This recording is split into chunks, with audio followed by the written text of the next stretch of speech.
성경 322쪽 빌립보서 4장 4절부터 7절의 말씀, 우리가 너무나 잘 아는 말씀이죠. 신약성경 322쪽 빌립보서 4장 4절부터 7절 말씀, 우리 한 목소리로 함께 봉독합니다. 주 안에서 항상 기뻐하라. 내가 다시 말하노니 기뻐하라. 너희 관용을 모든 사람에게 알게 하라. 주께서 가까우시니라. 아무것도 염려하지 말고 다만 모든 일에 기도와 간구로 너희 구할 것을 감사함으로 하나님께 아뢰라. 그리하면 모든 지각에 뛰어난 하나님의 평강이 그리스도 예수 안에서 너희 마음과 생각을 지키시리라. 아멘. 함께 기도하겠습니다. 참으로 좋으신 하나님, 오늘도 우리에게 귀한 말씀 주셔서 감사합니다. 우리가 주 안에서 항상 기뻐하는 저희들 되게 하여 주시고, 아무것도 염려하지 말고 다만 모든 일에 기도와 간구로 감사함으로 하나님 앞에 아뢰는 저희들 되게 하여 주옵소서. 오늘도 우리가 주신 말씀을 우리가 나눌 때에 말씀 가운데 성령님 역사하셔서 깨닫게 해주시고 내 삶에 잘 적용할 수 있도록 도와주시고, 그래서 이 말씀을 지켜 순종함으로 말미암아 하나님이 주시는 풍성한 은혜를 누리며 살아가는 우리 모두 다 되도록 인도하여 주옵소서. 예수님의 이름으로 감사하며 간절히 기도합니다. 아멘. 오늘은 그리스도인의 간단한 생활 수칙이라는 제목으로 하나님의 말씀을 증거하겠습니다. 지난주에는 그리스도인의 교회 생활, 성도의 생활에 대해서 말씀을 드렸는데요. 오늘은 그리스도인들의 간단한 생활 수칙, 그러니까 우리의 삶 속에서 어떻게 우리가 살아야 하는지에 대한 말씀을 함께 나누려고 합니다. 여러분들이 너무나 잘 아는 빌립보서 4장 4절부터 7절의 말씀은 우리 모두가 대부분 다 암송하는 말씀입니다. 그런 의미에서 우리 같이 한번 암송해 볼까요? 시작. 빌립보서 4장 4절부터 7절 말씀. 주 안에서 항상 기뻐하라. 내가 다시 말하노니 기뻐하라. 너희 관용을 모든 사람에게 알게 하라. 주께서 가까우시니라. 아무것도 염려하지 말고 다만 모든 일에 기도와 간구로 너희 구할 것을 감사함으로 하나님께 아뢰라. 그리하면 모든 지각에 뛰어난 하나님의 평강이 그리스도 예수 안에서 너희 마음과 생각을 지키시리라. 아멘. 여러분, 너무나 잘 아는 말씀이에요. 아마 우리 그리스도인들 전체 가운데 가장 많이 암송하는 말씀이 이 빌립보서 4장 4절부터 7절의 말씀이 아닌가 생각합니다. 그렇습니다. 이 빌립보서 4장 4절부터 7절의 말씀은 빌립보서 전체의 핵심이라고도 할 수 있고 키워드라고 할 수 있습니다. 제가 처음에 빌립보서의 주제는 두 가지가 있는데, 하나는 뭐라고 했죠? 기쁨. 또 하나는 뭐죠? 복음이라고 했어요. 근데 그 기쁨이 무슨 복음이라고 했죠? 무슨 기쁨이죠? 복음 때문의 기쁨. 복음으로 인한 기쁨이라고 이렇게 정의할 수 있다라고 말씀을 드렸습니다. 오늘 사도 바울은 빌립보 성도들에게 이렇게 이야기합니다. 주 안에서 항상 기뻐하라. 여러분, 항상이라는 말이 뭐예요? 항상은 시도 때도 없이 기뻐하라는 거예요. 시도 때도 없이. 그것은 기쁜 상황이 되든지 기쁜 상황이 안 되든지 아무런 상관없이 항상 기뻐하라는 거예요. 지금 로마의 감옥에 지금 이렇게 유배된 상태에 있는 사도 바울이 하는 이 얘기예요. 지금 사도 바울의 환경을 놓고 볼 때는 전혀 기쁜 상황이 아니죠. 그런데 최악의 상황에 있는 사람이 오히려 그보다 훨씬 나은 환경에 있는 사람들에게 내가 다시 말해, 주 안에서 항상 기뻐해라. 그러면서 내가 다시 말하노니 기뻐하라. 이렇게 이야기합니다. 여러분, 우리가 이 말씀을 통해서 두 가지의 핵심을 찾을 수가 있죠. 하나는 이 말씀이 명령형으로 쓰여졌다는 것입니다. 명령은 뭐예요? 우리가 해도 되고 안 해도 되는 것이 아니라 반드시 해야 하는 것이 명령이잖아요. 그래서 오늘 이 주 안에서 항상 기뻐하라. 내가 다시 말하노니 기뻐하라. 이렇게 이야기하는 것은 명령이라는 사실을 우리가 꼭 기억할 수 있기를 바랍니다. 저도 여러분에게 이렇게 명령합니다. 주 안에서 항상 기뻐하십시오. 다시 말합니다. 기뻐하십시오. 눈물이 나도 기뻐하시고, 사업이 잘 될 때도 기뻐하시고, 자녀들이 잘 될 때도 기뻐하시고, 그리고 하는 일들이 잘 될 때도 기뻐하십시오. 그러나 어려운 일이 찾아와도, 몸에 병이 들어와도, 그리고 여러 가지 아무것도 보이지 않아도 기뻐하십시오. 다시 말합니다. 다시 기뻐하십시오. 시도 때도 없이 기뻐하라고 지금 사도 바울은 우리에게 이야기하고 있어요. 여러분 참 순종하기 어려운 말씀이죠. 우리는 기뻐할 때는 기뻐하고 기뻐하지 않을 때는 안 기뻐하는 것이 우리들의 일상적인 모습이죠. 그래서 오늘 제목이 뭐예요? 그리스도인의 간단한 생활수칙이에요. 생활수칙. 그리스도인으로서 생활수칙을 갖고 있어야 되는데 그것이 뭐냐 하면 우리의 주 안에서 항상 기뻐하는 거예요. 또 두 번째로 우리가 이 말에는 두 가지의 키워드가 있는데 주 안에서 기뻐하라는 말은 우리가 환경의 지배를 받지 아니하는 기쁨을 말하는 거예요. 주 안에서 기뻐하라고 했잖아요. 세상 속에서 기뻐하는 것이 아니에요. 아파트 당첨이 됐다고 해서 기뻐하는 것이 아니고 아파트가 2억 3억이 오르고 10억이 올라서 기뻐하는 것이 아니라 주 안에서 기뻐하라는 거예요. 주 안에서. 사도 바울은 오늘 저와 여러분에게 우리가 기뻐해야 하는데 어떻게 기뻐해야 되느냐? 주 안에서 기뻐하라. 이것은 환경적 지배를 극복하라는 거예요. 환경적 지배를 극복하라는 이야기입니다. 여러분 우리는 환경의 지배를 받는다고 늘 이야기합니다. 좋은 환경에 있으면 좋은 결과가 나오고 나쁜 환경에 있으면 나쁜 결과가 나오고 뭐 좋은 환경에 있는 사람들은 공부도 잘하고 나쁜 환경에 있는 사람은 공부하기 어렵고 이런 것이 우리 인간들이 늘 주장하는 이론들입니다. 그러나 성경은 그렇게 이야기하지 않죠. 환경이 어떻든 간에 우리는 주님이 있기 때문에 기뻐하라는 것입니다. 이 말씀과 가장 유사한 말씀이 어디냐면 데살로니가전서 5장 16절 말씀인데 항상 기뻐하라 쉬지 말고 기도하라 범사에 감사하라 이것이 그리스도 예수 안에서 너희를 향하신 하나님의 뜻이니라. 5장 16절부터 18절의 말씀이죠. 항상 기뻐하십시오. 쉬지 말고 기도하십시오. 범사에 감사하십시오. 이것이 그리스도 예수 안에서 여러분에게 향한 하나님의 뜻입니다. 라고 지금 바울은 이야기하는 거예요. 이 말씀과 가장 유사하지 않아요?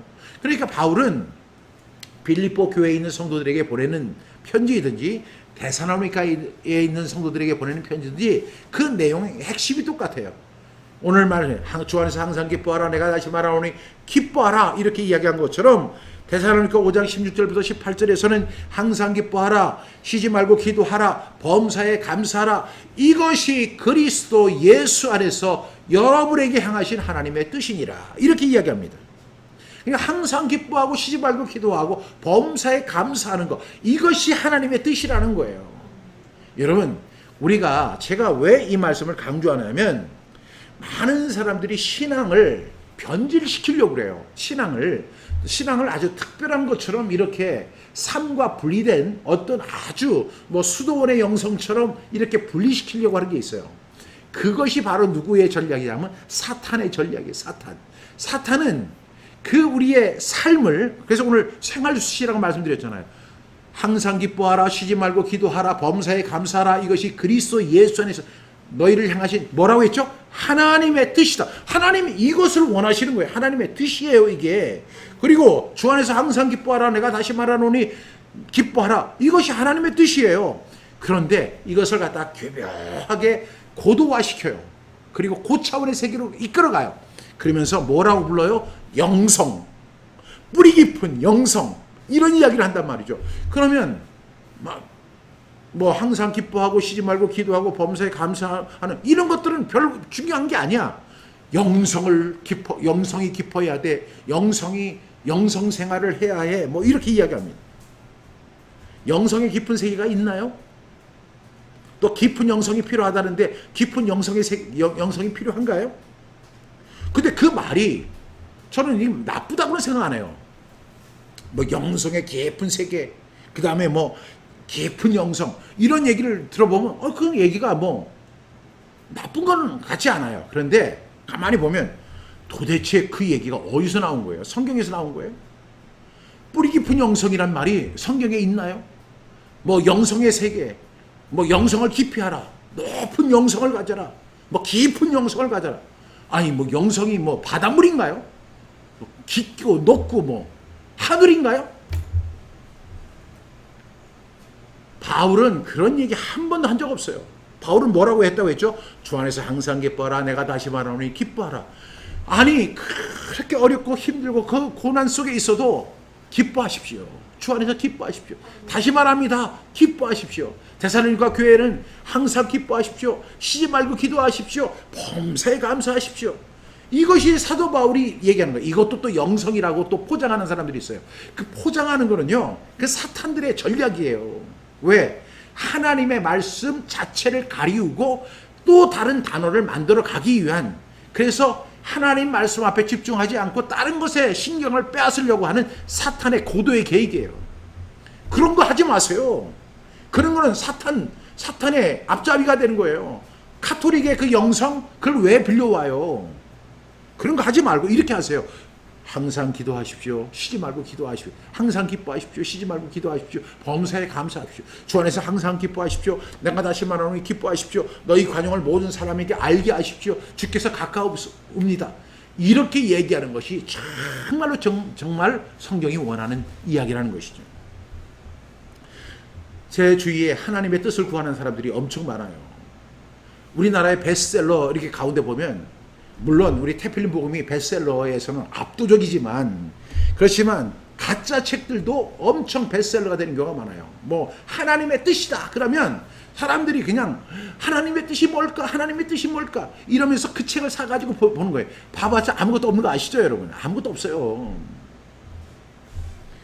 하나님의 뜻이 도대체 무엇인가요? 데살로니가서 5장 16절부터 18절, 항상 기뻐하라, 쉬지 말고 기도하라, 범사에 감사하라, 이것이 그리스도 예수 안에서 너희를 향하신 하나님의 뜻이니라. 이게 하나님의 뜻이에요.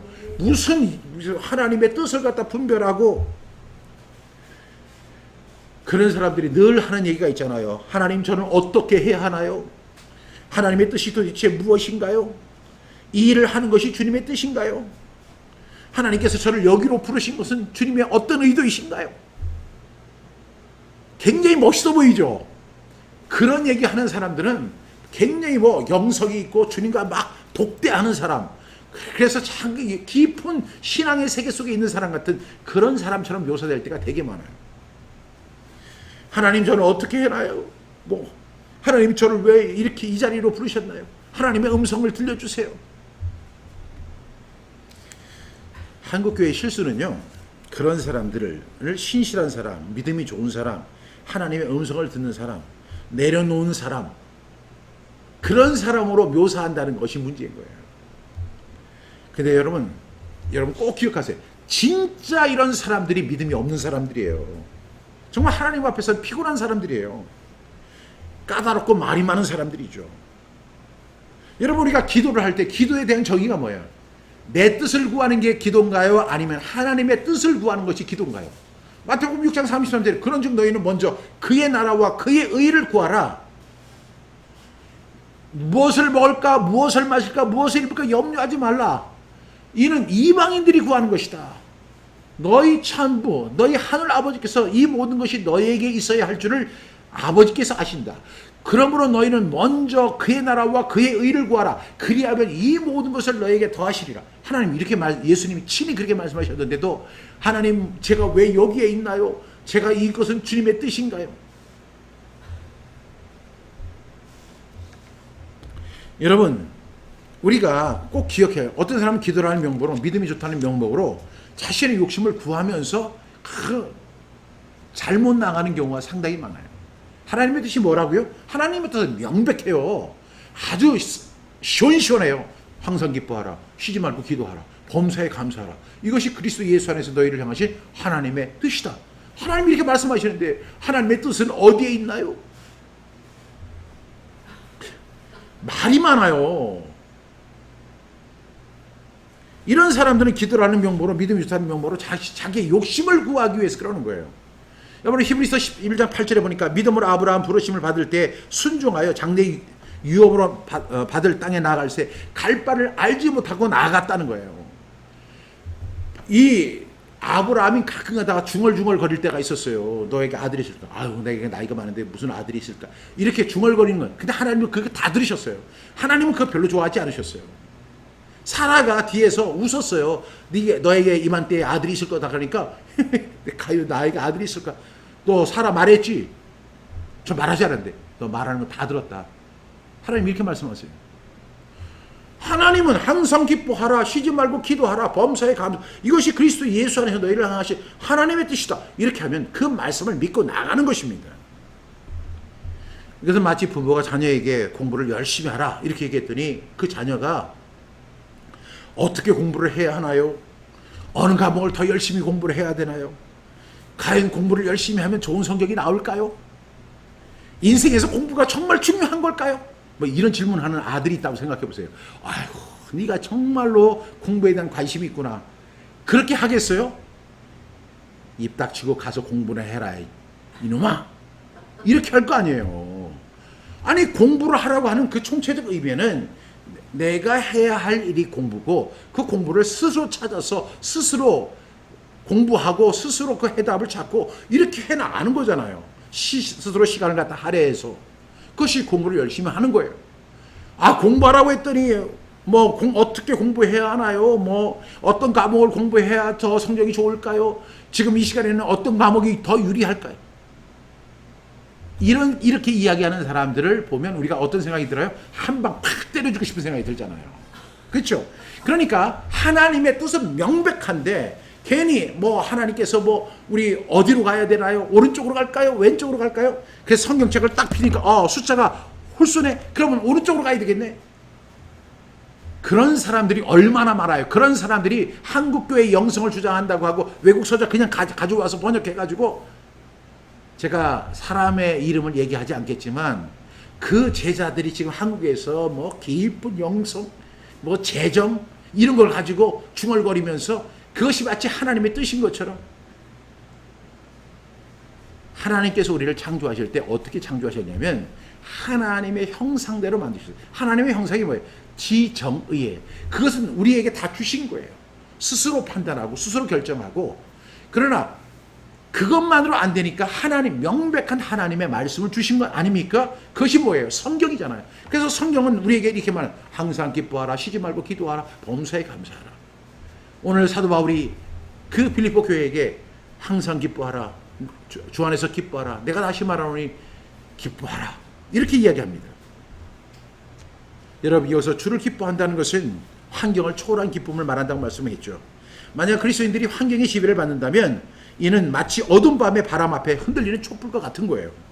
한 주간 밝게 오르는 촛불도 순간의 바람에 흔들려 버리는 것이잖아요. 그래서 우리는 어떠한 상황 속에서도, 어떤 고난 속에서도, 어떠한 질병 속에서도 우리는 어떤 자세를 가져야 하느냐? 성경은 이렇게 얘기해요. 기뻐하십시오. 기뻐할 일이 없어도 기뻐하십시오. 이것이 하나님의 명령입니다. 두 번째로 5절 말씀입니다. 우리 함께 읽겠습니다. 너희 관용을 모든 사람에게 알게 하라. 주께서 가까우시니라. 여기서 관용이라는 말을, 제가 이게 관용이라는 것이 어떤 의미일까 해서 제가 헬라어를 찾아보니까 에이스페다오라고 하는 단어를 쓰더라고요. 에이스페다오.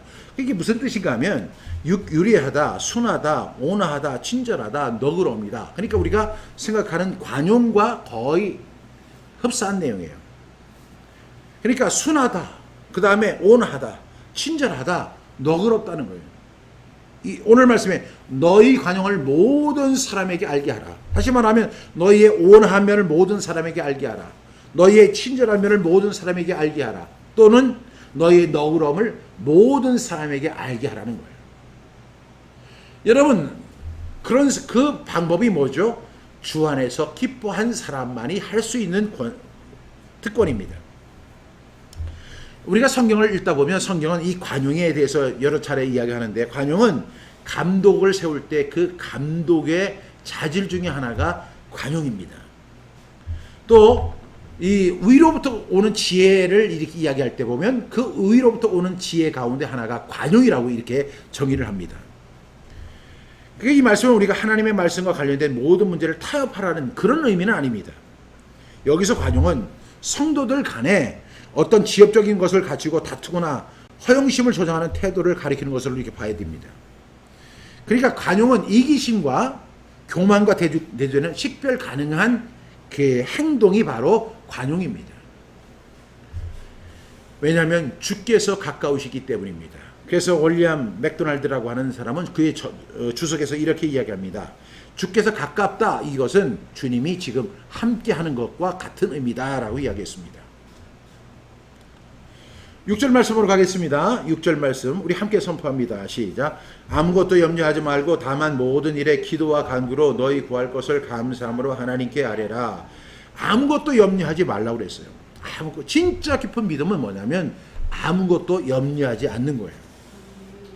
여러분, 예수님께서 우리에게 이 염려에 대해서 이야기할 때 누가 염려함으로 그 키를 한 자나 더하게 할 수 있느냐라고 말씀하시면서 염려의 무용성을 이미 말씀하신 바가 있어요.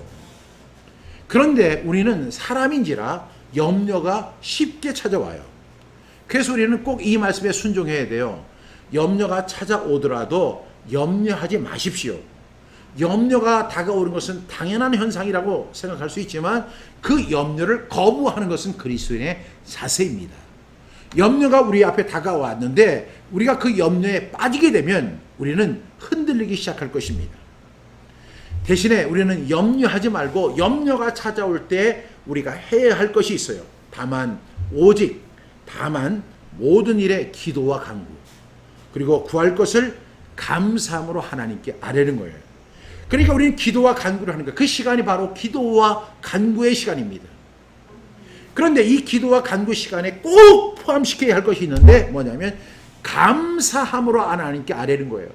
여러분, 우리는 하나님 이거 주세요 저거 주세요 이렇게 하는 것도 나쁘지 않아요. 그건 초보자 신앙이에요. 그러나 우리가 아무것도 염려하지 말고 그 시간에 우리는 기도와 간구를 해야 되는데 그 기도와 간구 속에 꼭 내포시켜야 할 것이 하나님께 대한 감사라는 거예요. 우리 한번 생각해 보세요. 코로나19가 벌써 1년 반 정도가 됐어요. 그것이 얼마나 많은 것을 흔들어 놓고 우리를 갖다가 어렵게 하고 혼동스럽게 했습니까? 앞으로는 우리가 어떤 계획도 함부로 세우지를 못해요. 왜? 코로나19가 지금도 이렇게 만연해 있기 때문에 과연 이 일을 하는 것이 옳은지 아닌지 판단이 서지 않을 때가 너무 많아요. 그때 우리가 해야 할 것이 뭐죠? 기도와 간구. 동시에 우리가 거기에 꼭 내포시켜야 할 것이 뭐라고요? 감사함. 하나님, 이렇게 1년 반에 코로나19로 인해서 수많은 어려움이 있었습니다. 수입도 줄었습니다. 그리고 활동 범위도 줄었습니다. 어떻게 해야 할 바를 우리가 알지 못합니다. 그리고 누구도 이것은 이렇다라고 이야기하는 사람조차 없습니다. 하나님, 이렇게 혼돈스럽고 앞이 보이지 않는 이런 세상 속에서 정말로 그럼에도 불구하고 지난 1년 반 동안 우리를 지켜주시고 보호해주시고 인도해주시고 지금까지 살게 해주시는 너무너무 감사합니다. 이렇게 감사함으로 아뢰라는 거예요. 그럴 때 어떤 결과가 주어진다고 했죠? 그 말씀은 조금 이따 보고 여러분, 이 염려라고 하는 것을 우리가 이렇게 예수님께서도 염려하지 말라고 이야기했고 바울도 지금 염려하지 말라 이렇게 이야기한 거에는 이 염려는 헬라어로 메림나예요. 메림나. 이 메림나라는 것은 나누다, 분열시키다 이런 게 있어요. 나누다. 그러니까 우리의 생각을 나눠버립니다. 분열시켜버립니다. 그러니까 이 우리의 생각이 집중하고 한 마음이 되고 한 뜻이 되어야 되는데 그게 나눠지고 분열이 돼버리는 거예요. 그러면 우리의 문제를 해결할 능력이 사라지게 된다는 거죠. 여러분, 기우라는 말이 있죠. 옛날에 기우라고 하는 말이 있는데 이 기우라는 말은 안 해도 될 쓸데없는 염려를 하는 말이 기우입니다. 근데 이 기우가 어디서 나온 말이에요? 옛날 이제 중국의 기나라의 어떤 사람이 하늘이 무너지고 땅이 꺼질까봐 걱정을 하다가 급기야는 식음을 전폐하고 들어놓았다는 이야기가 바로 기우예요. 이 기나라의 한 사람이 하늘이 무너지고 땅이 꺼질까봐 그것을 갖다 혼자 염려를 한 거예요. 그러다 보니까 밥맛이 없어요. 그러다가 병상에서 시름시름 앓다가 죽어버렸어요. 그래서 그게 유명한 기우예요. 기우. 아무것도 일어나지 않을 것인데 미리 갖다 쓰는 것이 바로 미리 염려하는 것이 바로 기우예요. 여러분, 이런 기우에서 벗어나라는 것이 하나님의 뜻입니다. 여러분, 우리는 바울과 실라가 이 빌립보 감옥에 갇혔을 때 그들이 했던 것을 보면서 우리가 어떻게 살아야 할지에 대한 교훈을 얻을 수 있습니다. 사도행전 16장 24절부터 26절에 보니까 그들을 깊은 옥에 가두고 그 발을 차고에 든든히 채웠더니 한밤중에 바울과 실라가 기도하고 하나님을 찬송하며 죄수들이 듣더라. 이에 큰 지진이 나서 옥토가 움직이고 문이 다 열리며 모든 사람이 매인 것이 다 벗어진지라. 지금 바울과 실라가 지금 그 로마 빌립보 감옥에 갇혔어요. 지금 바울은 로마 감옥에 갇혀 있는데 예전에 빌립보 감옥에 갇혀 있어요. 근데 그 얼마나 매를 많이 맞았는지 온몸이 피투성이에요. 상처투성이에요. 그러니까 밤이 되면 욱신욱신 거리고 너무너무 아픈 거죠. 근데 그 바울과 실라가 선택한 것이 뭐죠? 하나님 앞에 기도하기 시작합니다. 그리고 하나님을 찬송합니다. 그때 기적의 역사가 일어나게 된다는 것입니다.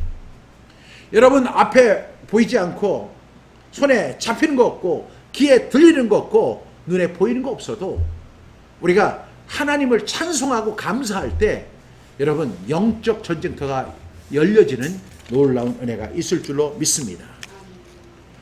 7절 말씀으로 가겠습니다. 시작. 그리하면 모든 지각에 뛰어난 하나님의 평강이 그리스도 예수 안에서 너희 마음과 생각을 지키시리라. 여러분, 모든 지각에 뛰어나신 하나님의 평강이 우리를 지켜주신다는 거예요. 그러니까 하나님의 평강 속에는 무엇이 들어있다? 거기에는 하나님의 지각이 들어있다는 것입니다. 이 지각은 헬라어로 누스라고 하는 건데, 이 누스는 어떤 의미를 갖고 있냐면 모든 판단하는 최고의 판단력을 의미합니다. 즉 여러분, 하나님께서 우리를 평안 속으로 인도해 주시는데 그 평안 속에는 단순한 평안이 아니라 모든 지각에 뛰어난 하나님의 평강입니다. 그냥 평안해, 그냥 안심해, 그냥 바라만 봐 하는 것이 아닙니다. 하나님의 평강 속에는 지각이 있어서 그 평강을 가지고 우리의 마음과 생각을 지켜주신다는 것입니다. 우리 옛말에 사람이 호랑이 굴에 끌려가도 제정신을 잃지 않으면 산다고 하는 이야기가 있습니다. 아직 뭐 사자굴에, 아니 호랑이 굴에 들어가 본 사람은 없지만 어쨌든 간에 이 이야기는 정신만 차리면 살아날 수 있다, 이런 이야기 아니겠습니까? 여러분, 가장 어려운 상황이 되면요, 돈이 아니에요, 병이 아니에요, 그리고 음식이 아니에요. 가장 어려운 상황 속에는 정말로 공부하고 힘든 상황에 누가 돈 10,000원 더 준다고 해서 문제가 해결되는 게 아니에요. 어떤 것도 그 문제를 해결할 수 없어요. 그때 가장 중요한 것이 뭡니까? 그것이 바로 마음입니다. 그 하나님의 평강이 우리의 마음과 생각을 지켜주신다는 거예요. 마음과 생각을 지켜주실 때에 우리는 살아날 수 있습니다. 그래서 잠언 4장 23절 말씀, 여러분이 너무너무 사랑하는 말씀이죠. 무릇 지킬 만한 것 중에 더욱 내 마음을 지키라. 생명의 근원이 이에서 남이니라. 다른 모든 지킬 것 많다. 그러나 그 중에 더욱 내 마음을 지켜라. 생명의 근원이 그 속에 있기 때문이다. 마음을 지키는 거 이렇게 중요한 거예요. 그런데 그리스도의 모든 지각에 뛰어난 하나님의 평강이 그리스도 예수 안에서 저와 여러분의 마음과 생각을 지켜주신다는 거예요. 환경은 어렵습니다. 지금 어렵고 앞이 보이지 않습니다. 귀에 들리는 거 없고 손에 잡히는 거 없고 눈에 보이는 거 없어요. 그런데 중요한 사실은 하나님의 평강이 그리스도 예수 안에서 저와 여러분의 마음과 생각을 꽉 붙잡아서 지켜주신다는 거예요. 이것만큼 좋은 선물이 없는 거예요. 돈이 중요한 게 아니에요. 건강도 중요한 게 아니에요. 그 상황에는 하나님이 주시는 하나님의 평강이 필요한 거예요. 여러분들이 너무나 잘 아시는 잠언 16장 32절에 보면 노하기를 더디하는 자는 용서보다 없고 자기의 마음을 다스리는 자는 성을 빼앗는 자보다 낫다고 그랬어요. 얼마나 그 마음을 지키는 것이 중요하냐면, 여러분, 성을 뺏는다. 성은 그 도시의 가장 중요한 재산이고, 그리고 군사적 보호시설이에요. 그것만 있으면 다 될 것 같아요. 그런데 노하기를 더디하는 사람은 용사보다 낫고 자기의 마음을 지키는 자는, 다스리는 자는 성을 빼앗는 자보다 더. 그러니까 그렇게 마음이 중요한 거예요. 마음이. 그러니까 무릇 지킬 만한 것보다 더 내 마음을 지키라는 거예요. 근데 우리가 우리의 마음을 지키려고 이렇게 노력을 하는데도 우리 마음이 지켜지지 않을 때가 많잖아요.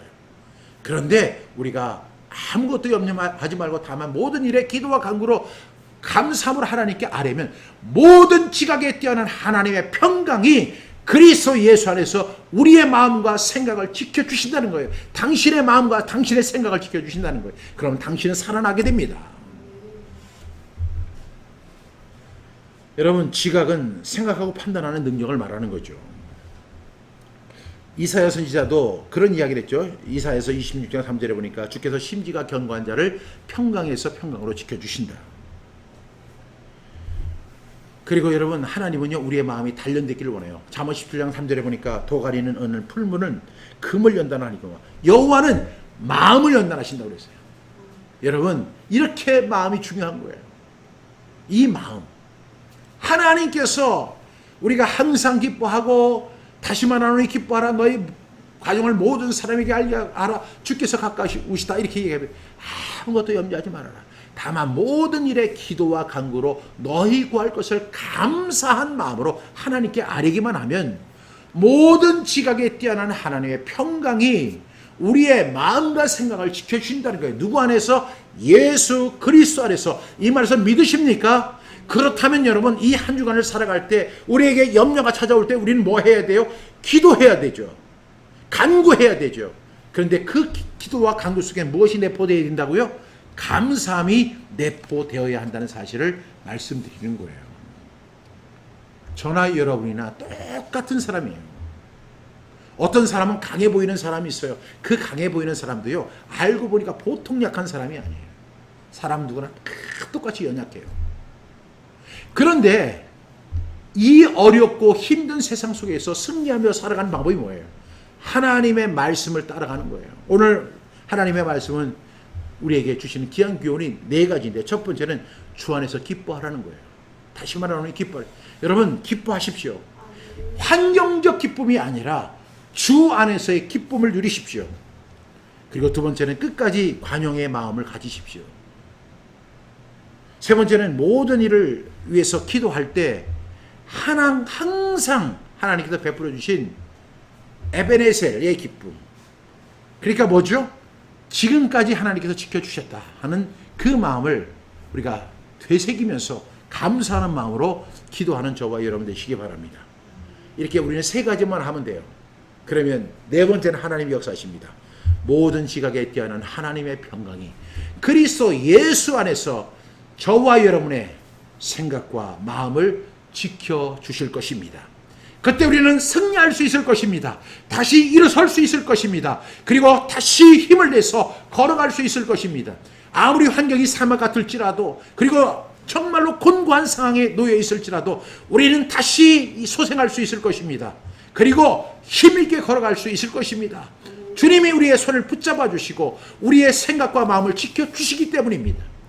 염려하지 마십시오. 기뻐하십시오. 관용을 모든 사람에게 알게 하십시오. 그리고 모든 일에 기도와 간구로 하나님께 나아가십시오. 하나님 앞에 아뢰십시오. 늘 감사함을 꼭 포함시키십시오. 하나님 앞에 감사하는 저와 여러분 될 때 놀라운 역사와 결과들이 분명히 일어나게 될 것을 저는 믿습니다. 제 얘기가 아니고 하나님의 말씀입니다.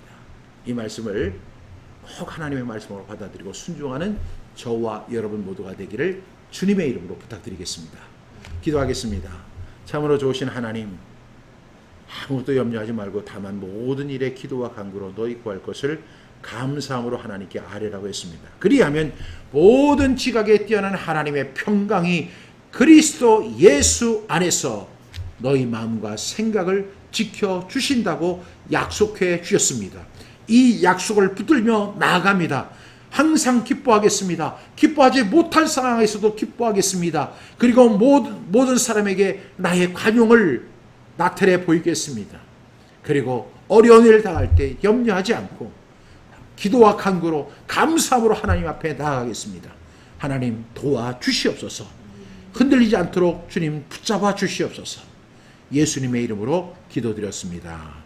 아멘.